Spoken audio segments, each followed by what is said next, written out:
Welcome to Peyton Suds Report. Today's the 30th of August. Peyton, you got anything to say? Hello everyone, welcome back, and the Brewers, I can't wait to talk about the Brewers. They had a kind of up and down week, but they ended it on a high note yesterday. Yeah, it started off Monday the 23rd of August with a day off. We always like days of rest, especially the pitchers. Yeah. Tuesday, Brewers 7, Reds 4. This was a huge series. The Reds are the closest to the Brewers in the Central. Second place. Yeah, Brewers win 7-4. Ironically, or strangely enough, I should say, Corbin Burnes gives up 4 earned runs in 6 innings. Yeah, no goalie. Colton Wong had 2 hits, one of which was a home run, his 11th, and 3 RBIs. What do you guys say about that game, Peyton? Yeah, Corbin Burnes, he didn't have his best stuff, obviously, but you have to give him credit. I mean, he went 6 innings without his A stuff. So, and, I mean, that's really saying something if he goes 6 innings with 4 runs, and that's considered a bad start. Yeah, because Strickland, Devin Williams, and Hader came in for the last 3 innings and shut him down. Yeah. Corbin Burnes, it's kind of unlike him. He had 5 Ks but 3 walks. Yeah. But they got the win, right? Yeah, that's what matters. All right. Wednesday, the series continues. Brewers 4, Reds 1, so they get the win. Brandon Woodruff, 6 innings pitched, no earned runs, 10 strikeouts, and no walks. Yeah. So the difference we saw was the Reds and Brewers each had 5 hits in the entire game apiece. But the Brewers had 5 walks and the Reds didn't have any. Yeah, that's what won them the game. Yeah, those walks. Yeah. Putting guys on base. Sometimes that's the difference, isn't it? Yeah, right. Do you remember anything else about that game? Well, Brandon Woodruff was amazing. I mean, a big series against second place team in your division. I mean, that's an ace like performance. When the Brewers are, we would hope that they're headed towards a playoff run, but Council can really stack up these pitchers in a 5-game series or a 7-game series when there's a day off in between with travel time. Yeah, right. But he could probably get by with a 4-person rotation. Yeah. So Thursday, the 26th of August, Reds beat the Brewers, the last game of that series, 5-1. Brett Anderson in 4 innings gave up 3 earned runs, and again, for the second time in 3 days, or 2 days, I should say, Urias hit a home run. He has 17 now. Yeah, well, yeah, up to that point, he had 17 home runs, and yeah, I mean, he's really been doing well ever since Adames came back, or didn't come back, but the Brewers traded for Willie Adames. Urias has really, they've been hitting the ball and playing good defense, and yeah, I think I misquoted. I read this wrong. That was his first home run of the week. But a few days later, which was Sunday, yesterday, that's when he hit his 18th. Yeah. So I incorrectly spoke. I think we're jumping to Friday, correct? Yes. Series against the last place Twins. Yeah. What do you have to say about the umpiring during that series, Peyton? Yesterday, I will say yesterday's game was a major improvement, but I mean, the first 2 games was atrocious. But there were strikes being called against the Brewers in the 8th inning that were balls and oil in the game, and just real inconsistent calls and it was just... Yeah, they had a lot of balls called strikes for both teams, actually. I think both teams were getting a little frustrated. That's a big thing for me that I just can't stand is if you're gonna call it a strike in the first inning, then the same pitch has to be called a strike in the 8th and 9th innings. Yeah. So they lost Friday. The Twins scored 2 runs in the first inning. Lauer goes 4 2/3 with 2 earned runs. Yeah. The Brewers had 5 hits, and they struck out 8 times, and they only had 1 walk. And we talked about the importance of walks. Yeah. So they scored their 2 runs, I think, in the first inning, right? Yeah, but what ended up being a pretty big play in the game was Rowdy Tellez mishandled a ground ball to him and bobbled it and allowed the runner to be safe at first. And then the very next pitch, Lauer gave up a 2-run home run. And, I mean, I was feeling they were losing, but I was feeling like the Brewers could come back. Well, with their offense that had been lately, you'd think Right. 2 runs wouldn't stick. Right. Especially in the first inning, but it Yeah. did. That was the only 2 runs of the game. All right, Saturday the 28th of August, Twins 6, Brewers 4. Talk to us about the bench coach, Pat Murphy. Oh, yeah, Pat Murphy. He had a very brief day on the field. Yeah, in the dugout or on Yeah. the field. Yeah, what happened? Well, like we said, for umpiring, especially on Friday, was bring up. I don't know if they say I'm legally blind, but he's apparently blind. Because, The umpire? Yeah, because he just had a atrocious day behind the plate. On Friday. So what happened And- now with Pat Murphy? Yeah, so Pat Murphy came out to, give the starting lineup, the Brewers starting lineup to the umpires. Giving the lineup card to the ump like Yeah. it's tradition, yeah. Yeah, and he, of course, the home plate umpire was there, and Pat Murphy had some choice words for him, and the home plate umpire threw him out of the game before the game even started. Thrown out, had to go to the clubhouse before the game even started, and when Pat Murphy walked into the dugout to head to the clubhouse, a lot of laughs and pats on the back by the team. They got a kick out of that. Yeah. Well, at least you can say he stood up for the team, right? But if I was that umpire, I might be kind of scared, because Pat Murphy's a big guy. Yeah, he's older, but I wouldn't mess with him. No. All right, so anyway, that game on Saturday was Twins 6, Brewers 4. Hauser gave up 5 earned runs in 5 innings. Yeah. I don't have anything down on the offense because, there wasn't a whole lot of offense. They did score 4 runs. It was a crazy game because the Twins, scored 4 runs in the, I forget bottom of the 4th, maybe? Yeah, I think it was the bottom of the 4th. And then the very next half inning, in the top of the 5th, the Brewers scored 4 runs. So we were at 4-4. Yeah, and the weird thing was they didn't hit any extra base hits. It was just all singles, and Yelich had a sacrifice fly.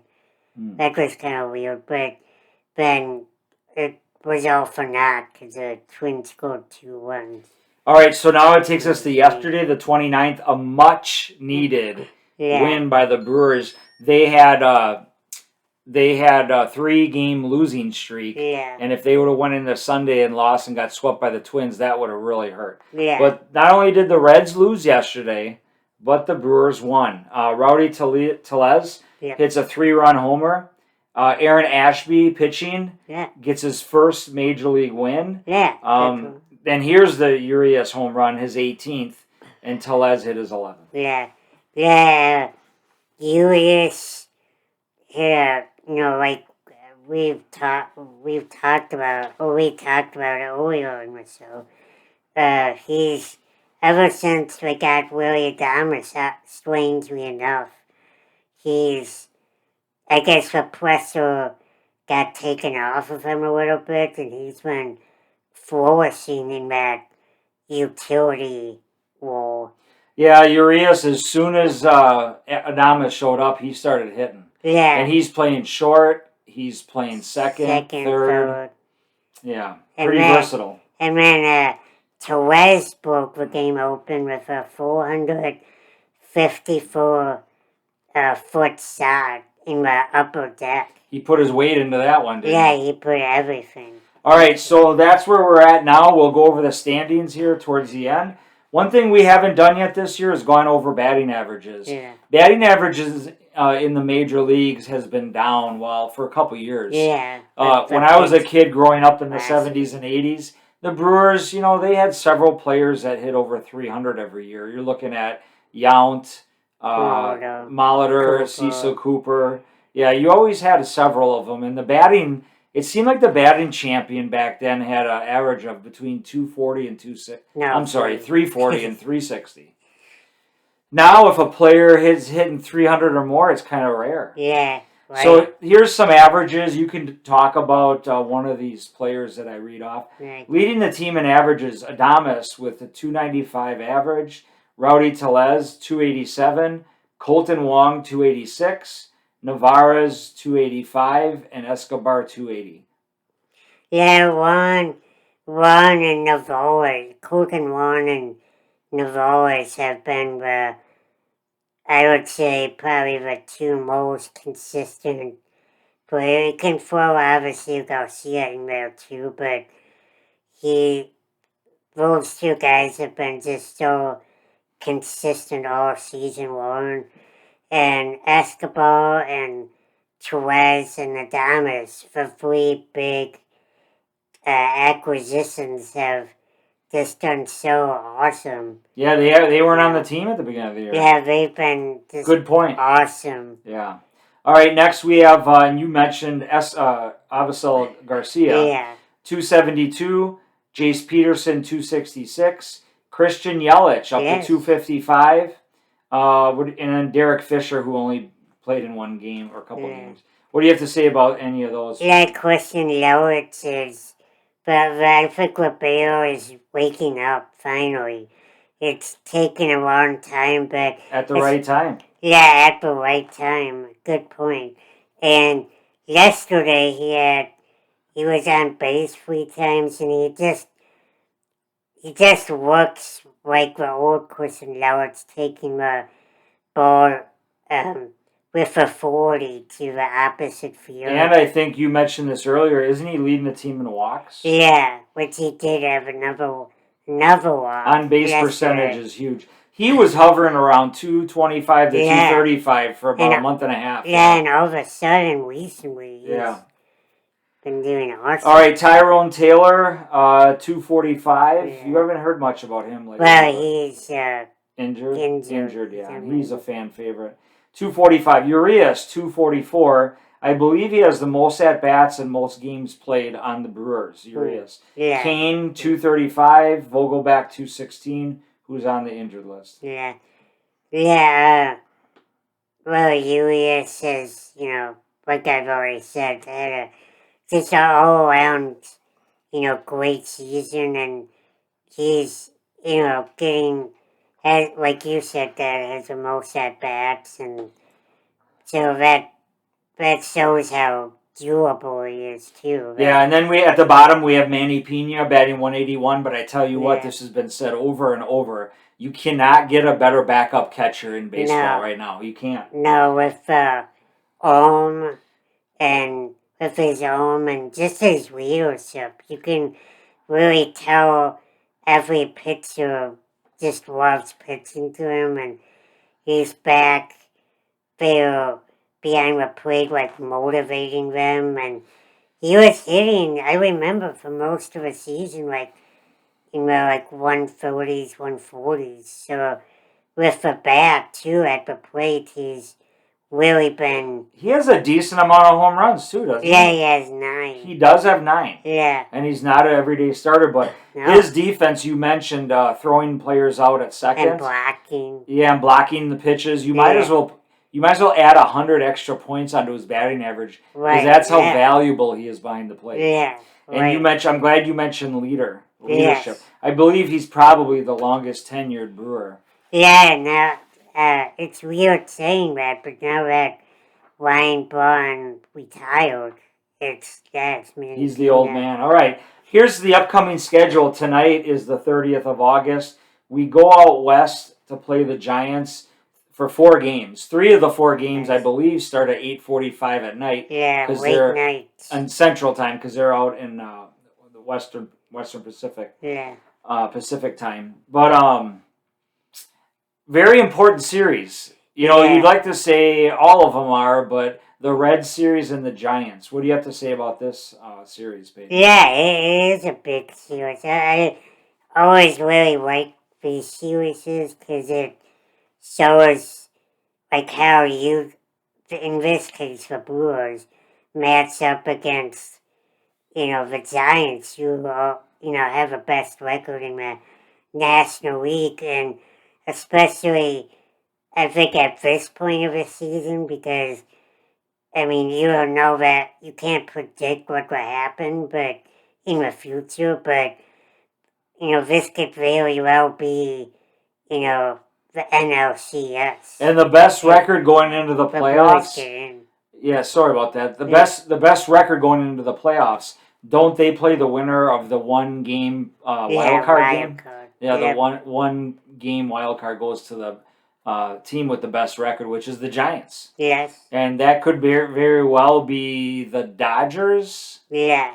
And the Reds. And the Reds, yeah. And then what's left is the Braves, right? Yeah. So right now, would it be the Dodgers would play the Reds, and the winner of that 1 game would play the Giants. And then we would play the Braves. Well, I don't know. In a weird way, I'd rather play the Braves than the Dodgers or Giants. Yeah, I think so. And yeah, especially I would think in the first series. All right. Hey, we're going to wrap it up, Peyton. We're getting around 18 minutes. Yeah. Why don't we wrap it up with the current standings as we speak right now? Oh, yeah.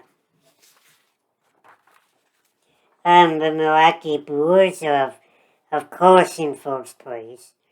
The Reds are 8.5 games back. The Cardinals are 12 games back, surprisingly, in third place. The Cubs are in fourth place, 22.5 games back. And the Pittsburgh Pirates are in last place, 31 games back. They're gonna need a miracle. Yeah, and heading into September with the playoffs around the corner, that's nice. One thing I forgot to mention, after the Giants series, the St. Louis Cardinals go to Milwaukee for a 3-game series. Yeah. Yeah, with that pitching staff, with the Brewers, the Twin series was tough, but I would say from here on out, like they've been doing, win a series. Yeah. Well, and I was thinking when I was reading that, they lost 2 or 3 to the Twins, but I don't think they lost any ground because I think after the Red series they were 8.5 games. And now the weekend, so the Reds lost 2 of 3 to the Marlins. Oh, was it? It was the Marlins? Yep. Yeah, I had no idea, but I figured you might know. All right, hey, that's it. Next time we talk, it's Labor Day weekend next weekend. Right. And I believe it's the 5th. Yeah, I think the 5th next Sunday is Ryan Braun Bobblehead Day. Yeah, it's celebrating his 2011 NL Central clinching home run. Ryan Braun, the man who would have days off because he had a hurt pinky all the time. It seemed like he always hurt. You have Brett Favre with a broken hand, a concussion, whipping the ball down the field, and Ryan Braun, his pinky hurt or something, and he had to take 5 games off. But come September, when the games really mattered, he always showed up. He did. He was good in the playoffs. Yeah. Clutch hitter. He could hit one anywhere at any time. Yeah. Great opposite field hitter. Yeah. The best opposite field hitter I've ever remembered was Paul Molitor. Yeah, he was great. He would rip balls to right center almost on a daily basis. Yeah. All right, buddy. You guys anything to say to your fans? That's it. Thanks for tuning back in, and see you again next week. Go Brewers. Yeah, go Brewers.